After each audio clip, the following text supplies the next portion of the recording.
Hi friends, నేను మీ Devishekar. Welcome back to my channel. ఈరోజు మన ఛానల్లో మెంతికూర కాంబినేషన్లో ఎంతో టేస్టీగా ఉండే చికెన్ ఫ్రై రెసిపీని ఎలా చేసుకోవాలో చూసేద్దాము. దీనికోసం స్టవ్ మీద ఒక పాన్ పెట్టుకుని అందులో 2 టేబుల్ స్పూన్ల వరకు ఆయిల్ వేసుకోవాలి. ఆయిల్ కొంచెం హీట్ ఎక్కిన తర్వాత ఒక 1/2 టేబుల్ స్పూన్ వరకు జీలకర్ర వేసుకోవాలి. జీలకర్రతో పాటు ఇందులోకి మంచి ఫ్లేవర్ కోసము ఒక 2 ఇలాచి, ఒక బిర్యానీ పువ్వు, అలానే ఒక 1/2 టీ స్పూన్ పసుపు వేసుకొని వీటిని కొంచెం సేపు మనం ఫ్రై చేసుకోవాలి. ఇవి కొంచెం వేగిపోయిన తర్వాత మీడియం సైజులో ఉన్న ఒక 2 ఉల్లిపాయల్ని చిన్న చిన్న ముక్కలుగా కట్ చేసుకొని వేసుకోవాలి. ఉల్లిపాయ కాస్త మగ్గిన తర్వాత ఒక 2 పచ్చిమిర్చిని ఇట్లాగా సన్నగా పొడవుగా కట్ చేసుకొని వేసుకొని ఈ ఉల్లిపాయ పచ్చిమిర్చి కూడా మంచిగా వేగిపోయిన తర్వాత ఇందులోకి శుభ్రం చేసి పెట్టుకున్న ఒక పెద్ద కట్ట మెంతికూర ఆకులను వేసుకోవాలి. మెంతికూర ఆకులు వేసుకున్న తర్వాత వీటిని చక్కగా మంచిగా వేయించుకోవాలి.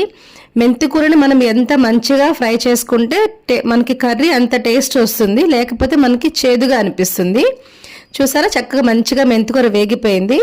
ఇప్పుడు ఇందులోకి మనము ముందుగానే మ్యారినేట్ చేసి పెట్టుకుని 1 కేజీ వరకు చికెన్ వేసుకోవాలి. ఈ చికెన్ మ్యారినేషన్ ప్రాసెస్ అంతా కూడా నా ప్రీవియస్ వీడియోస్లో ఉంటుందండి. మీరు కావాలంటే అందులోకి వెళ్ళి చూసుకోవచ్చు ఎలా మ్యారినేట్ చేసుకోవాలో. ఇప్పుడు మ్యారినేట్ చేసుకున్న చికెన్ కూడా వేసుకొని ఒకసారి మొత్తం అంతా కూడా కలిపేసేసుకొని మూత పెట్టుకొని చికెన్లోని వాటర్ అంతా ఎగిరిపోయి దగ్గరికి అయ్యే వరకు మంచిగా మగ్గించుకోవాలి. మధ్య మధ్యలో కాస్త కలుపుకుంటూ చక్కగా మగ్గించుకుంటే చికెన్లో వాటర్ అంతా కూడా చక్కగా ఎగిరిపోయి దగ్గరికి అయిపోతుంది. ఇప్పుడు మనము మూత తీసేసి చక్కగా ఫ్లేమ్ని కంప్లీట్గా సిమ్లో పెట్టేసేసుకొని మధ్య మధ్యలో చక్కగా ఇట్లా కలుపుకుంటూ ఉంటే మనకి చికెన్లో నుంచి ఆయిల్ సపరేట్ అయిపోతుంది.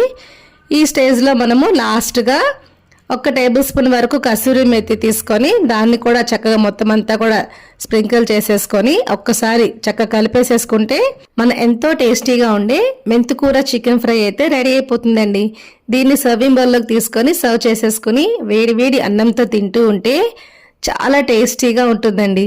మరి ఈ మెంతికూర చికెన్ ఫ్రై రెసిపీ మీకు నచ్చిందా అండి? అయితే మీరు ట్రై చేసి మీకు ఎలా కుదిరిందో కామెంట్స్ నాతో షేర్ చేయండి. Thank you.